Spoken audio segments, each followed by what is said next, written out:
सज्जनों, शैलेंद्र दर्शन चैनल पर आप सबका एक बार फिर से स्वागत और अभिनंदन। पराभौतिक जगत की चर्चा करते हुए आज हम कुछ स्वाभाविक सवालों को उठाएंगे जो आम जन के सवाल हो सकते हैं। हमने सुना है और सुनते आए हैं और जानते आए हैं कि प्रेतात्माओं का एक जगत होता है जिसमें भूत, प्रेत, चुड़ैल, डाकिनी, साकिनी इत्यादि जल में डूबकर मृत्युग्रस्त हुए लोगों के प्रेत डूबा कहे जाते हैं। और भी बहुत प्रकार के प्रेत योनि के नाम हैं। तो सज्जनों, प्रश्न यह है कि ये प्रेत हमेशा मनुष्य के ही होते हैं, ऐसा क्यों? चुड़ैलें महिलाओं की ही होती हैं, ऐसा क्यों? एक और भी उप प्रश्न हो सकता है कि क्या कोई पुरुष मृत्यु के उपरांत प्रेत योनि में जाकर चुड़ैल बन सकता है? या यह भी प्रश्न हो सकता है कि कोई महिला मृत्यु के उपरांत क्या प्रेत या भूत बन सकती है? इस प्रश्न को अभी छोड़ देते हैं। हम आते हैं एक अन्य प्रश्न पर। 84 लाख योनियों में प्रेत योनि एक योनि है, मनुष्य योनि भी एक योनि है, लेकिन अन्य जो प्राणियों, पशुओं, पेड़ पौधों इत्यादि की जो योनियां हैं, उनमें मृत्यु घटित होने के बाद, उनके प्राणोत्सर्ग के बाद उनकी आत्माओं का क्या होता है? वे आत्माएं क्या प्रेत बनती हैं या नहीं बनती हैं? और भी प्रश्न हैं।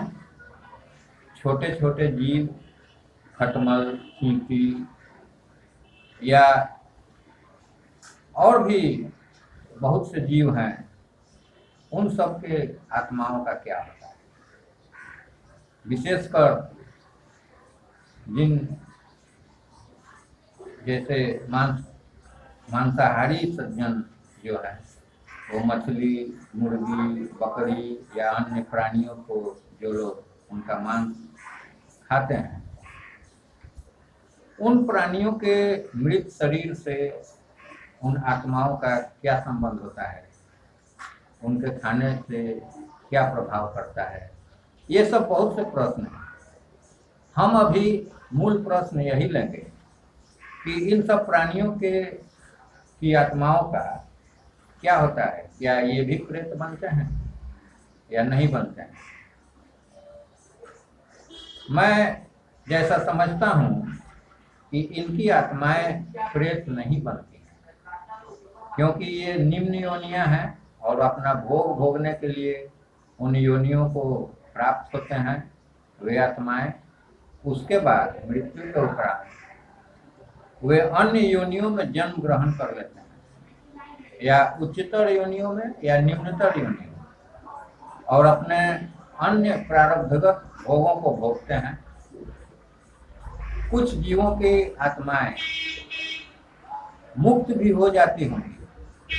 जैसे पौराणिक कथाओं के अनुसार काशी क्षेत्र में कोई भी जीव जंतु अगर मृत्यु वरण करता है तो वह सीधे साकेत लोक को जाता है और उसकी मुक्ति हो जाती है।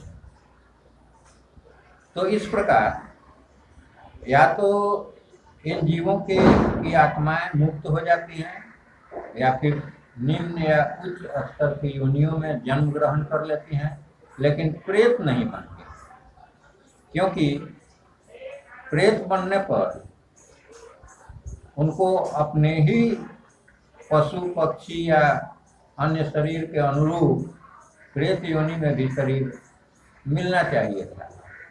लेकिन हम जहाँ तक जानते हैं, प्रेत योनि में सिर्फ मनुष्य रूप ही पाया जाता है।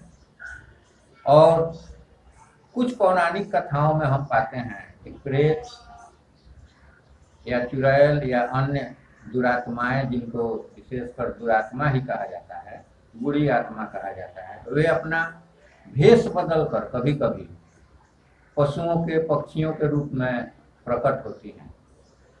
ऐसा हमने सुना है, पढ़ा है, लेकिन इसका कोई प्रत्यक्ष प्रमाण हमारे पास नहीं है। लेकिन प्रेत योनियों के बारे में हमारे पौराणिक कथाओं से लेकर यहाँ तक कि हमारा एक पुराण है, उसके लिए विशेष रूप से, जिसे गरुड़ पुराण के नाम से जाना जाता है, उसमें प्रेत और आत्मा और मृत्यु के बाद क्या कुछ घटित होता है उसके बारे में विशद चर्चा है। वैसे भी सनातन धर्मी सज्जन परंपरागत रूप से किसी भी मनुष्य की मृत्यु होने पर उसके परिजन उसकी आत्मा की शांति के लिए श्राद्ध आदि कर्म करते हैं और गया में जाकर उसकी आत्मा की शांति के लिए विशेष श्राद्ध करते हैं।